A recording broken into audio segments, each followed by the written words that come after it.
L'archange Michael, qui est-il? Nous avons eu beaucoup de questions sur cet archange et nous voudrions aujourd'hui répondre à cette question.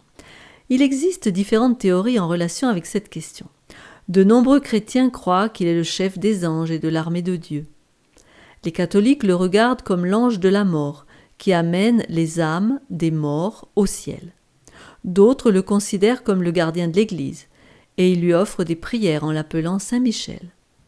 Les Mormons croient qu'Adam était l'archange Michael dans sa vie prémortelle, avant de devenir humain.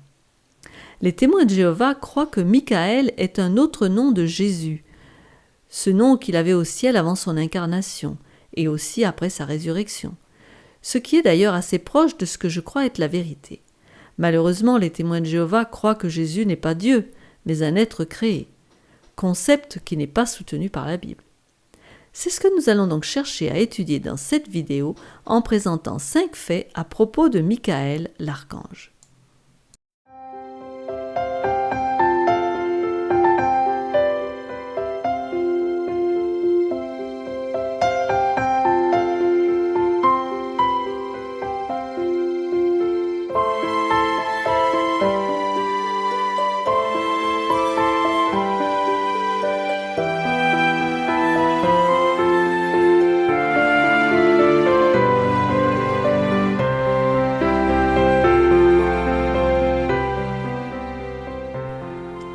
Qui est l'archange Michael?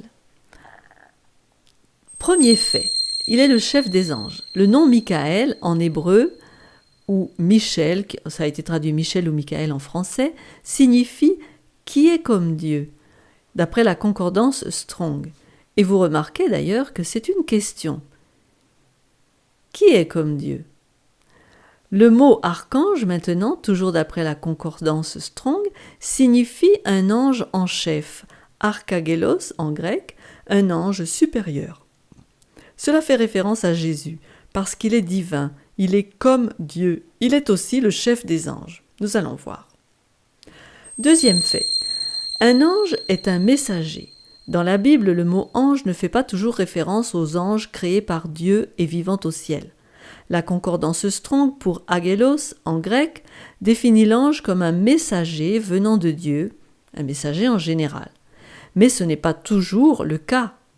Parfois, ange fait référence à des gens ou à Jésus lui-même. Par exemple, quand Jésus dit à Jean dans l'Apocalypse d'écrire des lettres aux 7 églises, en Asie, elles sont adressées aux anges des 7 églises. Je lis par exemple Apocalypse 2.1, écrit à l'ange de l'église d'Éphèse. Voici ce que dit celui qui tient les 7 étoiles dans sa main droite, celui qui marche au milieu des 7 chandeliers d'or. Il est évident que Jean n'écrivait pas à un ange littéralement, parce que cela n'aurait pas de sens. La meilleure explication est que Jean écrivait une lettre au pasteur de ces églises. Ce pasteur était l'ange de Dieu, c'est-à-dire le messager de Dieu pour cette église. Et de nombreuses fois dans la Bible, Jésus est aussi l'ange de l'Éternel. Laissez-moi vous donner quelques exemples dans 1 minute. Cependant, cela ne veut pas dire que Jésus est un être créé, égal aux anges créés par Dieu. Jésus est le Fils de Dieu de toute éternité. Il est pleinement Dieu. Si vous voulez, voyez la vidéo sur la divinité de Jésus, où tout cela est bien expliqué. Et s'il est appelé l'ange de l'Éternel, parfois, c'est parce qu'il est le messager du Père. Maintenant, voyons quelques exemples. Après qu'Agar ait été chassée du foyer d'Abraham, c'était la servante de Sarai, vous vous souvenez, l'ange de l'Éternel lui apparaît. Et ils ont une conversation. Voici ce qu'il est dit dans Genèse 16. Au verset 7, l'ange de l'Éternel la trouva près d'une source d'eau dans le désert, près de la source qui est sur le chemin de Chour. Je vous invite à lire tout le texte. Je vais passer directement au verset 13, mais c'est intéressant la conversation. Elle appela Ata El-Roi, c'est-à-dire « Tu es un Dieu qui voit », le nom de l'Éternel qui lui avait parlé. Elle est bien consciente que c'est Dieu qui lui a parlé. Car elle dit « Ai-je rien vu ici après qu'il m'a vu ?» Ceci, c'est dans la version Osterwald. Elle a donc réalisé qu'elle parlait avec Jésus-Christ, car Jésus, parlant de son Père, a dit en Jean 6, 46 « que nul n'a vu le Père, sinon celui qui vient de Dieu. Celui-là a vu le Père. Et aussi, dans 1 Timothée 2, verset 5, il est dit qu'il y a un seul Dieu, mais aussi un seul médiateur entre Dieu et les hommes, Jésus-Christ, homme. On ne peut pas apparaître à Dieu directement. On apparaît à Christ, qui est le médiateur entre Dieu et les hommes. Ce qui veut dire donc que chaque fois que quelqu'un parle à Dieu dans l'Ancien Testament, c'est par la médiation de Jésus qu'il le fait, donc les personnes parlent à Jésus. Un autre exemple, en Genèse 22, après que l'ange de l'Éternel retient la main d'Abraham qui va sacrifier son fils Isaac, l'ange de l'Éternel le bénit au verset 15 à 18 de Genèse 22. L'ange de l'Éternel appela une seconde fois Abraham des cieux, et il dit « Je le jure par moi-même, parole de l'Éternel, parce que tu as fait cela et que tu n'as pas refusé ton fils, ton unique, je te bénirai et je multiplierai ta postérité comme les étoiles du ciel et comme le sable qui est sur le bord de la mer. Et ta postérité possédera la porte de ses ennemis. Toutes les nations de la terre seront bénies en ta postérité parce que tu as obéi à ma voix. » C'est intéressant car Pierre, en racontant cette histoire, dit que c'était Dieu.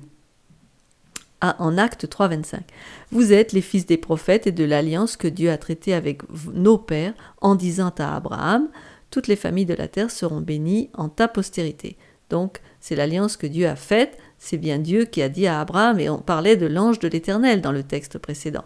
Donc, c'est bien Dieu. Celui qui a annoncé cette même parole, c'est Dieu dans ce passage. Autre exemple, quand Dieu appelle Moïse dans le buisson ardent, on va là dans Exode chapitre 3. L'ange de l'Éternel lui apparut dans une flamme de feu au milieu d'un buisson. Moïse regarda, et voici le buisson était tout en feu, et le buisson ne se consumait point. Moïse dit « Je veux me détourner pour voir quelle est cette grande vision, et pourquoi le buisson ne se consume point. » L'Éternel vit qu'il se détournait pour voir, et Dieu l'appela du milieu du buisson et dit « Moïse, Moïse !» Et il répondit « Me voici !» Il appelle l'ange de l'Éternel qui apparaît dans le buisson, Dieu. Et ce n'est pas le seul exemple, il y en a d'autres, mais cela suffit à démontrer que l'ange de l'Éternel, c'est bien Jésus qui est Dieu. Troisième fait, Jésus est le messager de l'Alliance. Si vous avez encore des doutes, le mot hébreu utilisé pour ange est utilisé pour Jésus-Christ dans Malachie 3, verset 1. « Voici, j'enverrai mon messager, il préparera le chemin devant moi, et soudain entrera dans son temple le Seigneur que vous cherchez et le messager de l'Alliance que vous désirez. Voici, il vient, dit l'Éternel des armées. » C'est donc une prophétie sur la première venue de Jésus sur terre. Le mot « messager » ici est traduit du mot hébreu « malak » qui veut dire « ange » dans l'Ancien Testament. Quatrième fait. De nombreuses similarités entre Michaël et Jésus. Dans le livre de Daniel, Michaël est appelé le prince plusieurs fois. On va regarder Daniel 10, verset 21. Je veux te faire connaître ce qui est écrit dans le livre de la vérité. Personne ne m'aide contre cela excepté Michaël, votre chef. L'ange dit que Michaël est le prince de Daniel, et il est aussi appelé le prince en Actes 5, versets 30 à 31, où il est dit « Le Dieu de nos pères a ressuscité Jésus que vous avez tué en le pendant au bois. Dieu l'a élevé par sa droite comme prince et sauveur pour donner à Israël la repentance et le pardon des péchés. » Autre similarité, les anges de Michaël sont aussi appelés les anges de Jésus. Vous vous rappelez du texte qu'on a lu au départ, il y eut guerre dans le ciel, Michel et ses anges combattirent contre le dragon, et le dragon et ses anges combattirent. Et maintenant, parlant du retour de Jésus, il est dit « Alors le signe du Fils de l'homme paraîtra dans le ciel, toutes les tribus de la terre se lamenteront, elles verront le Fils de l'homme venant sur les nuées du ciel avec puissance et une grande gloire. Il enverra ses anges avec la trompette retentissante, et ils rassembleront ses élus des quatre vents, depuis une extrémité du ciel jusqu'à l'autre. » Donc on a bien vu les anges, Michel et ses anges, et Jésus et ses anges, au retour de Jésus. Autre similarité, Michael et Jésus ressuscitent les morts. C'est une autre similarité intéressante. Alors, il s'agit d'un Thessaloniciens 4, verset 16. Le Seigneur lui-même a un signal donné, à la voix d'un archange, au son de la trompette de Dieu descendra du ciel, et les morts en Christ ressusciteront premièrement. Jésus a dit que c'est sa voix qui ressuscite les morts à la résurrection. D'ailleurs, il est parlé de l'archange, ce n'est pas n'importe quel ange. Et on voit cela, c'est sa voix qui ressuscite donc à la résurrection. On le voit dans Jean 5, car comme le Père a la vie en lui-même, il a donné au Fils d'avoir la vie en lui-même, et il lui a donné le pouvoir de juger, parce qu'il est le Fils de l'homme. Ne vous étonnez pas de cela, car l'heure vient où tous ceux qui sont dans les sépulcres entendront sa voix, et ils en sortiront. Ceux qui auront fait le bien ressusciteront pour la vie, mais ceux qui auront fait le mal ressusciteront pour le jugement. Donc, Michael, l'archange qui réveille les morts, et Jésus qui ressuscite les morts. C'est le même personnage. Point suivant. Michael et Moïse. D'après Jude 9, il est dit « Or, l'archange Michel, ou Michael, lorsqu'il contestait avec le diable et lui disputait le corps de Moïse, n'osa pas porter contre lui un jugement injurieux, mais il dit « Que le Seigneur te réprime ». Faisons un petit peu d'histoire. Moïse, on le sait, passa par la mort. Mais Michael descendit et le ressuscita. Satan, semble-t-il, essaya de retenir son corps dans la mort, disant qu'il lui appartenait. C'est ce que nous dit ce texte de Jude. Mais Michael le ressuscita et l'emmena au ciel.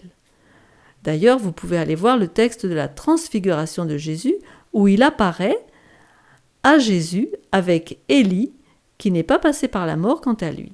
Donc Moïse, Élie, Jésus, sur le mont de la transfiguration. Moïse est donc bien vivant. Satan a dénoncé Christ comme injuste parce qu'il lui a enlevé sa proie, mais Christ ne lui fait pas de reproche. Il ne se lance pas dans un débat, mais le renvoie plutôt humblement à son Père en disant « Que le Seigneur te réprime ». Cinquième fait. L'identification de Michael par les protestants. Les premiers protestants identifièrent Michael à Jésus. De nombreux protestants aujourd'hui rejettent le fait que l'archange Michel est un autre nom de Jésus. Ils voient cela comme une fausse doctrine associée aux témoins de Jéhovah. Mais savez-vous que les protestants d'autrefois identifièrent Michael à Jésus pré-incarné ? Prenons le cas de Charles Spurgeon, le prince des prédicateurs. Il a dit « Jésus est Michael, le seul archange, et il est Dieu, le Fils, coégal au Père. » C'est d'après Wikipédia. Ce n'est pas une fausse doctrine dont l'origine viendrait des témoins de Jéhovah, non. C'est pourquoi on ne devrait pas avoir peur d'explorer la possibilité que Michael est un autre nom pour Jésus. Avant de conclure, regardons au texte de Daniel 12, verset 1. En ce temps-là se lèvera Michael, le grand chef, le défenseur des enfants de ton peuple, et ce sera une époque de détresse, telle qu'il n'y en a point eu de semblable depuis que les nations existent jusqu'à cette époque. En ce temps-là, ceux de ton peuple qui seront trouvés inscrits dans le livre seront sauvés. Oui, Michael se lève. Et s'il se lève, c'est pour régner, car il est roi. Et il ne peut être que le Christ qui régnera comme roi des rois. Pour l'expression se lever, vous pouvez voir Daniel 7, versets 17 et 24. Par exemple, je lis le verset 17, « Ces 4 grands animaux, ce sont 4 rois qui s'élèveront de la terre. » Et dans le verset 24, les 10 cornes, ce sont 10 rois qui s'élèveront de ce royaume. Donc, quand les rois se lèvent, c'est pour régner. Michael se lève pour régner à la fin du temps de grâce. Il est le même être puissant qui est apparu à Daniel au bord du Tigre. Comme il nous est dit en Daniel 10, « Je levai les yeux, je regardais, et voici, il y avait un homme vêtu de lin, et ayant sur les reins une ceinture d'or du phase. Son corps était comme de chrysolite, son visage brillait comme l'éclair. Ses yeux étaient comme des flammes de feu, ses bras et ses pieds ressemblaient à de l'airain poli, et le son de sa voix était comme le bruit d'une multitude. » Et puis dans Daniel 10, verset 21, « Mais je veux te faire connaître ce qui est écrit dans le livre de la vérité. Personne ne m'aide contre cela excepté Michael, votre chef. Il est là le défenseur du peuple de Dieu. En Daniel 7, verset 13, il apparaît aussi comme le Fils de Dieu. Je regardais pendant mes visions nocturnes, et voici sur les nuées des cieux arriva quelqu'un de semblable à un fils de l'homme. Il s'avança vers l'Ancien des jours, et on le fit approcher de lui. Il est donc le Fils de Dieu, il apparaît comme le Fils de Dieu. Maintenant, en Daniel 8, verset 11, il apparaît comme le prince de l'armée. S'éleva jusqu'au chef de l'armée, lui enleva le sacrifice perpétuel et renversa le lieu de son sanctuaire. C'était la petite corne, elle s'élève jusqu'au chef de l'armée, le prince de l'armée dans d'autres versions. Et en Daniel 9, 26, on l'appelle aussi le prince Messie ou loin. Après les 62 semaines, un oint sera retranché et il n'aura pas de successeur. Cet oint retranché, c'est bien Jésus-Christ qui meurt sur la croix pour les péchés du monde. On a donc de bonnes raisons de penser que l'archange Michael est Jésus lui-même dans son état préincarné. Il est le dirigeant divin des anges, il est aussi l'ange de l'Éternel, son messager.